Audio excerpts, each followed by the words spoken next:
Hi, this is Hannah, and welcome to my channel. If you're returning, thanks for coming back. And if you're new, please hit the subscribe button.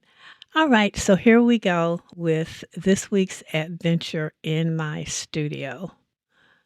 I'm about to start a project and I have no idea where it's going, but I participate in this blog hop called What's on Your Work Desk Wednesday, and we share whatever we're working on, what's on our desk. It's a fun hop, and I love participating in it.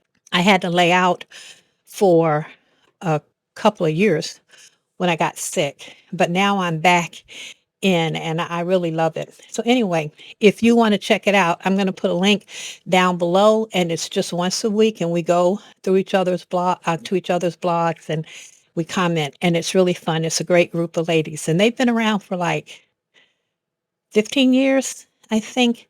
And we have a new person hosting it right now, Sarah. So check us out and you might want to join us. Okay, so one of the ladies, Helen, who always has amazing stuff on her desk, had some ledger sheets that I think she purchased them to use in her mixed media projects. And I'm on a no spin challenge right now. I'm trying not to spend money. I get so many products, craft products to review, and I have things. I used to be on a couple of design teams for crafting companies, and I still have supplies that they sent to me when I was doing projects that I haven't used yet. So I'm on a mission to use my unused or my in bus, never been used craft supplies and stamps and dies and what have you. So on Helen's page, she had these ledger sheets. And I thought, back in the day, that's how I used to track my stamps and dies. This was my Spellbinders dies. I've torn some pages out, but I used to track my stamps and dies in this book. I would, like whatever the die was, I would write it down and then put the die cut. And I had like 3 or 4 of these books, and I think sent the others off to the Goodwill. And I'm glad that I kept these 2. When I saw what Helen had, uh, I'm like, okay, I'm going to go look, and hopefully I didn't send them, because you start cleaning and you're like, I don't need this anymore. And you start throwing stuff away, and then down the road, you find you need it. So I don't, I am a bit of a hoarder when it comes to things that I think I can use in my crafting, because I found that eventually I do come back around to using them, like this ledger book. So what I'm going to try to do is create one of those ledger pages. And I was trying to figure out, because I don't want to cut the whole book apart right now, but I do want to get this sheet out of here. And so I thought I would, but this is a sewn binding. This is a stitch binding. This is really, really old stuff. And they were made not to come apart because people actually kept their business documents in here. And so I thought I'd start even with this old sheet. It's like I have these 2 here, and this one has never even been written in, I think. Oh, no, no, no. This one, oh, you know what? This is great because this one actually has, this was back in the day when I was doing accounting, and this was for a company that I worked for. And even though, oh, I remember this is back in 1981, guys.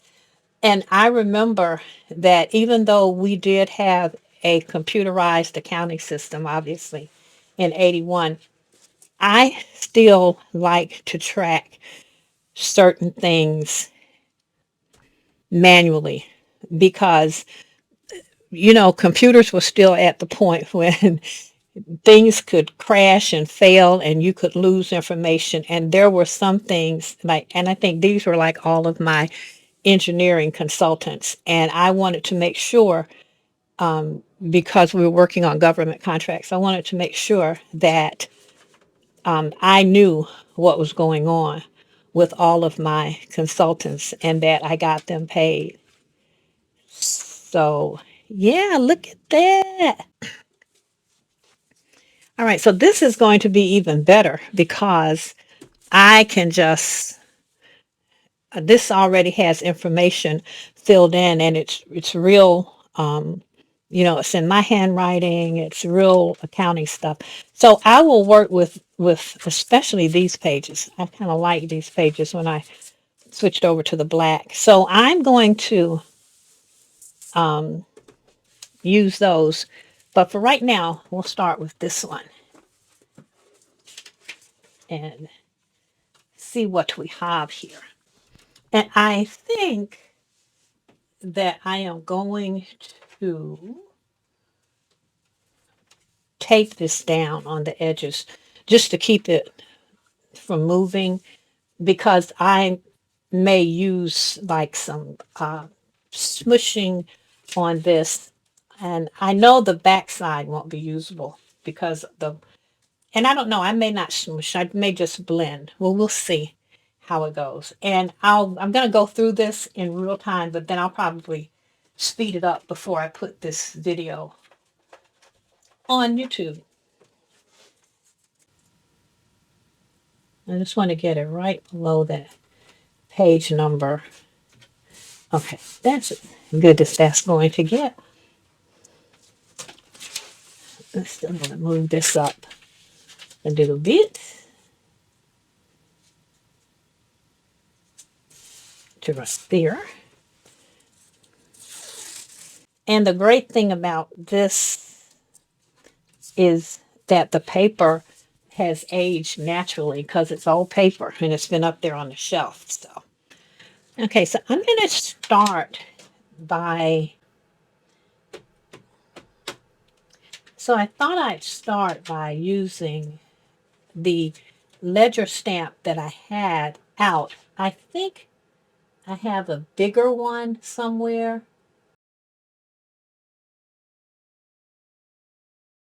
And then the great thing about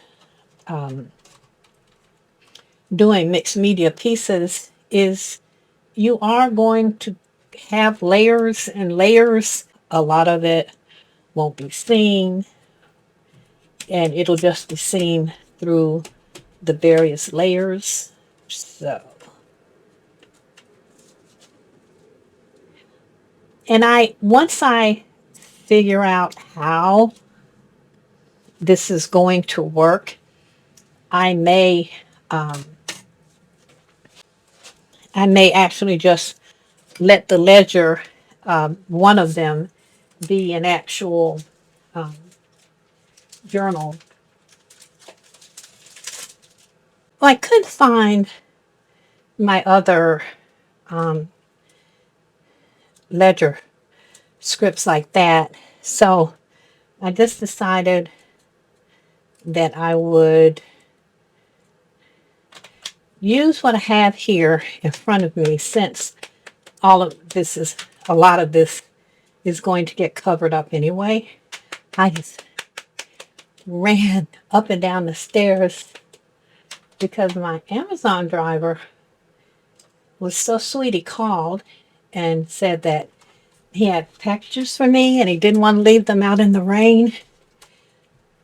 And was someone here to meet him at the front door? And I just so appreciate that because I had products coming and I don't want them to get damaged before I could review them. So kind of got a page going because you really need to. I know the key in doing mixed media is to try to leave some white space somewhere, but this one, white space might just be like in between the lines. I probably should have left some white space, but this will work. It will be okay, I think.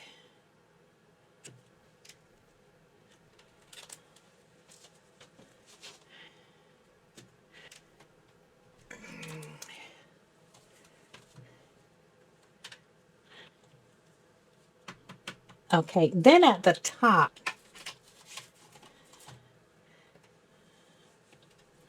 okay, so I think before I even put my heading up there, because I was going to put this sort of like world map at the top,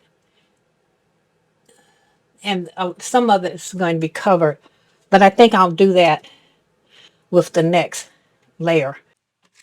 So I think I'm going to start with Salvage Patina, which is one of my favorite colors. Let me ink it up, but then I'm going to blot off a little bit and start off the page. And this is really just going to be random. So now I'm going to use the Kish Flamingo.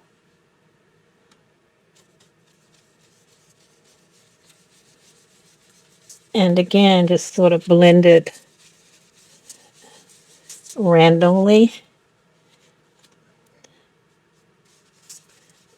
I'm trying to do this, how it would look if I were smushing these colors.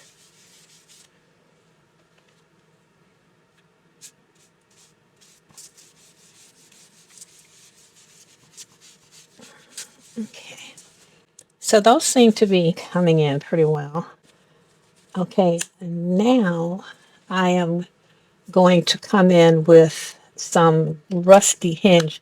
And I'm going to do the rusty hinge around the edges because I'm not 100% sure how this is going to work. Yeah, okay, well, I'll blend that out a little bit. Okay. Yeah, I think that's going to work. I think the rusty hinge helps a little bit with the aging. It's like the paper being aged. I think it's looking pretty good.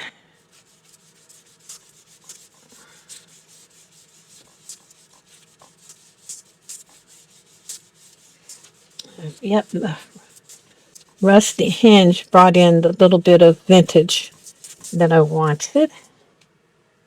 And now I'm going to, I think, put just a little bit more of the pink. So I'm using my paper towel. It's just a damp paper towel to pick up some of the color and fade out the ink a little bit more on here.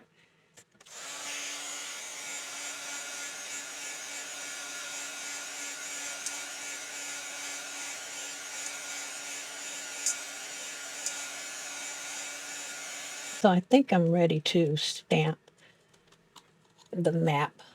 This is a new stamp that I forgot to clean before I started trying to stamp with it. But again, because this is mixed media, if I don't get a perfect stamp, that's okay. It doesn't matter because a lot of it's going to get covered up anyway.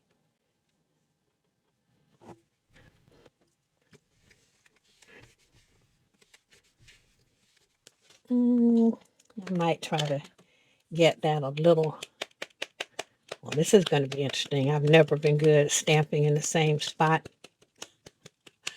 You know, like most of us, I use my stamp platform.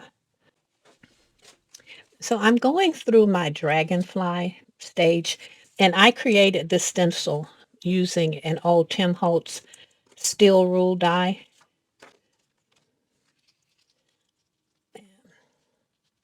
And I'm going to put my dragonfly right there. I think I'm going to use Rusty Hinge for my dragonfly. Again, a lot of my dragonfly is going to be covered up. So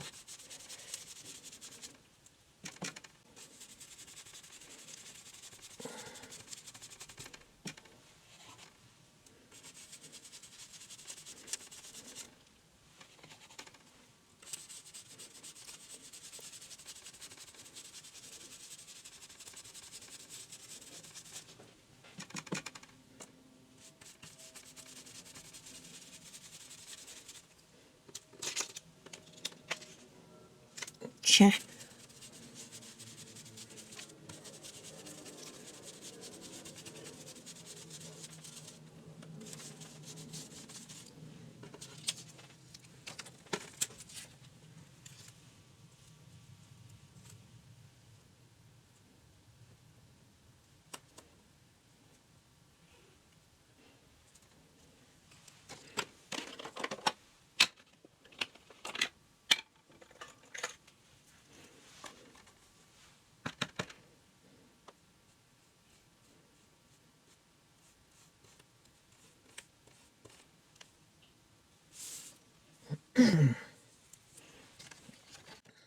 Okay. So I just wanted to highlight that a little bit. I used some fossilized amber around the edges. Probably could have used a little black around the edges, but I think it'll be okay. And it's wonderful to be able to create stencils from dies that you have. Now to decide what kind of stencil I want to use on this.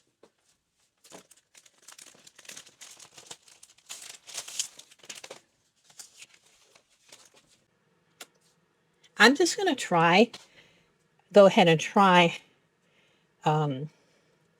this stencil. I was going to put some pixie spray on it, but it's so wide that I think I'm just going to put a couple of pieces of the artist tape on here, and that should hold it. I think I'm going to do one there.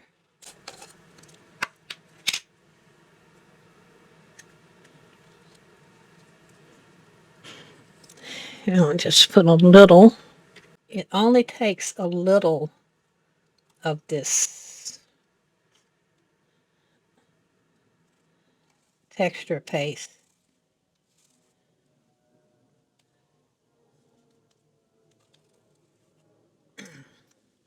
I'm trying not to put down too much. Then the idea is to go smoothly, as most of you know, down so you don't have to go over it again.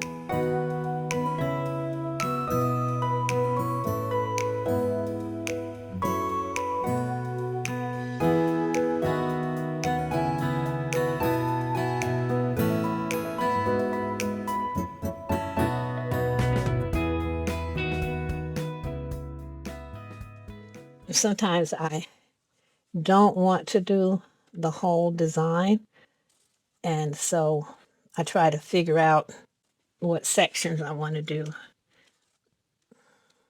It's always a good idea I missed some spaces. So I know this isn't the best stenciling technique, but I did miss some spaces I need to go back over. The stencil paste dries quickly. So you want to you want to give your palette a wipe.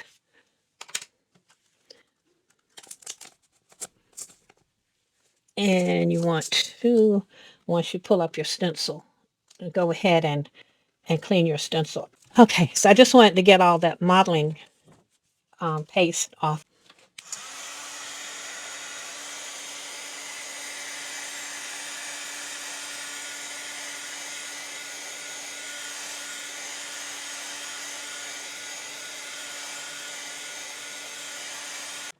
And this area that I left open and this area left open. So I could do some more stamping. I could introduce some more colors. Because I think what I'm going to do is this is going to be cut down into pieces to be used on other projects. So this is just a sheet that I'm creating that is then going to be used as a background for other projects. I want to put this mushroom here.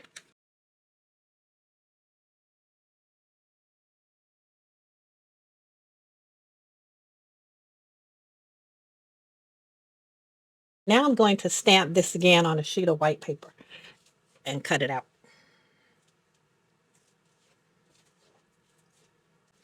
So I've got my mushroom fussy cut. It's not exactly white, but it's close to the color of the texture paste. get this lined up.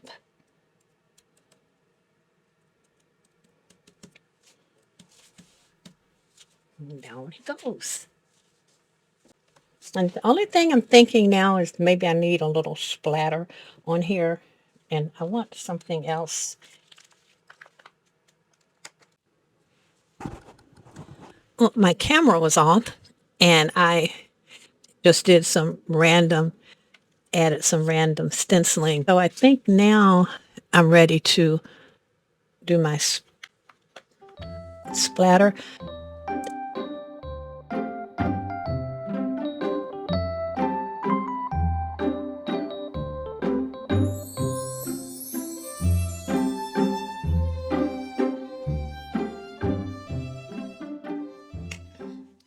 I don't know how well the splatter's showing up on the camera, but it is on here. And I did want it subtle.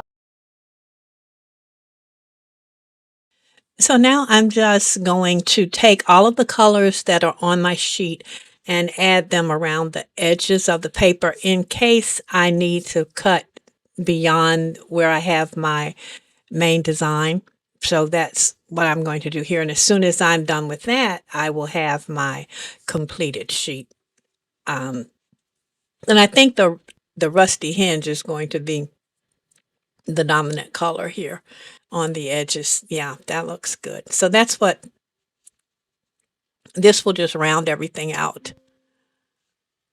And once I had my edges done, I looked at it and I realized that I needed to go back in with my stencil and add a little more texture and a little more, and that would create more depth on the project. So I just took my stencil and in random places just put in a little more interest for the eye.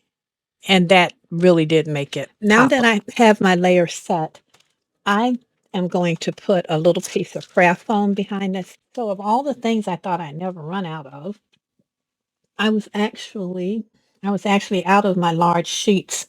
And so I had to sort of piece together some of my smaller sheets. I should call I should call my blog the Messy Crafter, and then it would be for all the people who don't keep their work area like spotless. That is not how I have stuff everywhere when I'm crafting. When I first started crafting, because you know I like things to be just so, and oh, I already took that off. And I've kept like my craft when I was crafting, I would stop and I would clean up, and then it just took the joy out of it because I was interrupting my thoughts because I was more concerned about keeping everything clean. I guess because I was looking at videos and people were, working in these clean spaces. And then my husband was like, well, they created that card like 20 times before they started filming their blog. And then they edited and did a voiceover and they were cleaning up in between takes. And no. And I had never thought about it that way. Then I realized I was stressing myself out for no reason, especially since I wasn't doing any videos. Nobody's looking at me when I'm crafting. So I got in the habit of not worrying about it. And then when I started, and the reason I started doing these YouTube videos is not to try to get a following or anything like that, because I'm not one of those genius crafters. But I do have people who visit my blog, and sometimes you might do something, and while you don't think it's that great, somebody else might think it's great. And so I just started doing videos and putting them on my blog so that if I did a project that someone liked, they would be able to watch the video. Because I used to do the step-by-step videos, And that takes a lot too, because you got to take pictures and you got to write everything up. So,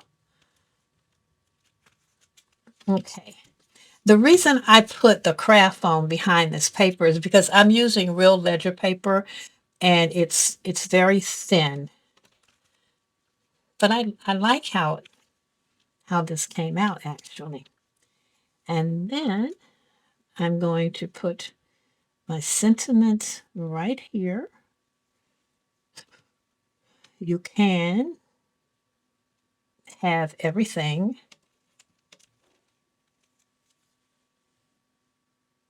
just not all at once. All right, so I want to put my sentiment down, but I wanted to add some more texture to my card.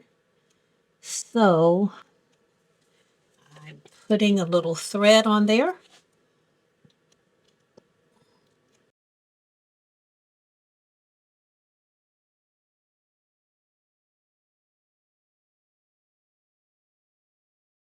I like that. And I saw this hack on, I'll look up the name of the blog where I saw it because I'm sure it's in my history. It's just silicone basting brushes that you use when you're cooking, and you cut it off here, and then you can use it to put glue on really tiny things that you might not want to run through your Xyron, or you don't want to drag it through. But it really works. It's come in very handy. So I used that to put that method to put my thread down, and it worked very well. So I like it. I like it. Now all I have to do is um, affix the card to the base, and I'll be done with this. While I was working on my card, the it moved. I'm surprised that it moved. I had glue and double-sided tape on it, but it shifted a little bit. So my black panel is not squared on my project, but there's nothing I can do about that now. I thought about adding another piece of black cardstock, but that would just look too awful. So it will just have to be uneven. So I think I ended up with a pretty good background, and I liked the process of creating my own ledger paper. When I do the next ledger sheet, I will leave more white space because I think it needs more white on it. But this is good. This is good. I'm happy with this. Thank you so much for stopping by. I hope I didn't overcomplicate this project. I try to talk while I'm crafting, and then I find that I start crafting and I forget to talk. And then I have to go back, and I've got part is a voiceover, part is actual while I'm crafting. But this was fun for me, and I hope it was fun for you as well. Before you leave, if you would please leave a like below, I would appreciate it. If you would like to leave a comment, I would love to see those as well. Thank you so much for being here, and I'll see you next time.